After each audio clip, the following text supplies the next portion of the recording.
Hello guys, അപ്പം നമ്മുടെ റോഡുകളിലൊക്കെ രാത്രി വണ്ടിയിൽ പോകുമ്പോഴത്തേനും കാണാറുള്ളതാണ് ഈ റോഡ് സൈഡുകളിലുള്ള ഈ റിഫ്ലക്ടർ, അതായത് ചുമലയും അതുപോലെ തന്നെ വെള്ളയും നിർത്തി കാത്തുന്നത് നമ്മുടെ വണ്ടിയുടെ ഹെഡ്ലൈറ്റ് അടിക്കുമ്പം. അപ്പം ഇത് കണ്ടുപിടിക്കാണ്ടായ കാരണം എന്താണെന്ന് നിങ്ങൾക്കറിയാമോ? ഇതിന് പിന്നെ വലിയൊരു കഥയുണ്ട്. അതായത് ഇതിന് ശരിക്കുള്ള പേര് റോഡ് റിഫ്ലക്ടർ എന്നല്ല, ഇതിൻ്റെ പേരെന്ന് പറയുമ്പം ക്യാറ്റ് ഐ എന്നാണ്. അപ്പം എന്താണ് ഈ ക്യാറ്റ് ഐ? എങ്ങനെയാണ് ഈ ക്യാറ്റ് ഐ കണ്ടുപിടിച്ചത്? ഓക്കെ, അപ്പം ഈ ക്യാറ്റെ കണ്ടുപിടിച്ചെന്ന് പറയുമ്പോൾ പെർസി ഷാ എന്ന് പറയുന്ന ഒരാൾ ഇംഗ്ലണ്ടിലുള്ള ഒരാളാണ്. അപ്പോൾ 1933 ഇത് കണ്ടുപിടിച്ചത്. ഇത് കണ്ടുപിടിക്കാനുണ്ടായ കാരണം എന്ന് പറയുമ്പോഴത്തേനും, അതായത് അദ്ദേഹത്തിൻ്റെ കാറിൽ ഒരു ദിവസം രാത്രി ഇങ്ങനെ പോവുമായിരുന്നു. ഭയങ്കര മൂടൽമഞ്ഞൊക്കെ ആയിരുന്നേ.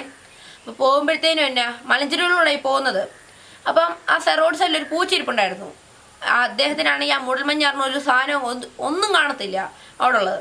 അപ്പോൾ ഈ പൂച്ചയുടെ കണ്ണുകളിലേക്ക് ഈ വണ്ടിയുടെ ഹെഡ്ലൈറ്റ് അടിച്ചു. അപ്പം അദ്ദേഹത്തിന് അവിടെ മനസ്സിലായി അവിടെ ഒരു പൂച്ച ഇരിപ്പുണ്ടെന്ന്. അപ്പം ആ കണ്ണുകൾ തിളങ്ങുന്നത്. അപ്പോൾ അദ്ദേഹത്തിന് മൈൻഡ് വന്നു, എന്തുകൊണ്ട് നമ്മുടെ എല്ലാ നാട്ടിലെ റോഡുകളിൽ ഇതുപോലെ റിഫ്ലക്ടർ വെച്ചുകൂടാ, അതായത് ക്യാറ്റെ പോലെ. അപ്പം അദ്ദേഹം ആണെങ്കിൽ പിന്നീടാണെങ്കിൽ റിഫ്ലക്ടർ അദ്ദേഹത്തിൻ്റെ നാട്ടിലൊക്കെ വെക്കുന്ന കാര്യം പറഞ്ഞു. അതിനെക്കുറിച്ച് സംസാരിച്ചു.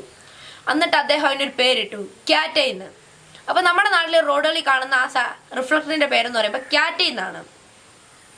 അപ്പം ഈ റിഫ്ലക്ടർ നമ്മൾ വെക്കുമ്പോൾ ഉണ്ടായ ഉപകാരങ്ങൾ എന്ന് പറയുമ്പം, അതായത് ക്യാറ്റ് ഐ വെക്കുമ്പോൾ അതായത് റോഡുകളിലെ ഗതാഗതം നമുക്ക് കുറയ്ക്കാൻ സാധിക്കും. പിന്നെ മലഞ്ചെരുവുകളിലൊക്കെ അപകട സൂചനയൊക്കെ കാണിക്കാൻ സാധിക്കും. ഇതൊക്കെയാണ് ഇതിൻ്റെ മെയിൻ കാര്യങ്ങൾ. വേൾഡ് വാർ 2 ഇത് ഒത്തിരി ഉപകാരപ്പെട്ടെന്നാണ് ഞാൻ കണ്ടുപിടിച്ചത്. റിസർച്ച് ചെയ്തപ്പോൾ എനിക്ക് കിട്ടിയ ഉത്തരങ്ങൾ.